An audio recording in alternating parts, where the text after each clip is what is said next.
Alors nous voilà en 1659 avec le traité des Pyrénées qui met fin à la guerre entre l'Espagne et la France, nombreuses années de guerre qui durent depuis la fin du règne d'Henri IV.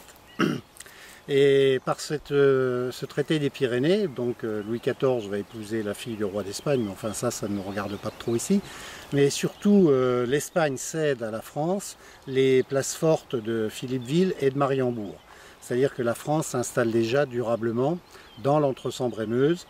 Et pour les diplomates français, la conquête de Charlemont et la prise de possession de Givet reste un impératif qui est toujours d'actualité.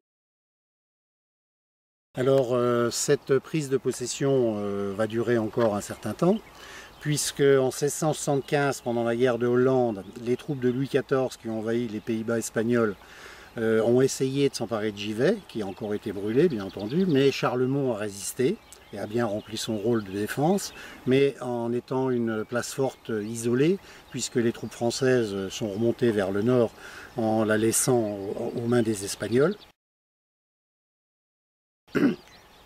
Et finalement, il faut attendre le traité de Nimègue en 1678, qui met fin à cette guerre de Hollande, pour voir une espèce de contrat qui est signé entre Louis XIV et le roi d'Espagne.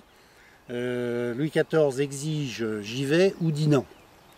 Et il aurait bien gardé Dinan et laissé tomber Givet et Charlemont, mais il ne pouvait pas prendre Dinan, puisque Dinan n'appartenait pas au roi d'Espagne, mais à la principauté de Liège.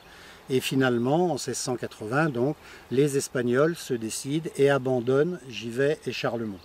Alors il n'y a pas eu de prise de possession militaire de la ville, tout simplement la garnison espagnole et wallonne s'est retirée de Charlemont et la garnison française est venue s'installer avec à sa tête l'intendant de la région du Hainaut qui s'appelait à l'époque Faultrier et qui jouera un grand rôle d'ailleurs dans les aménagements français de Givet.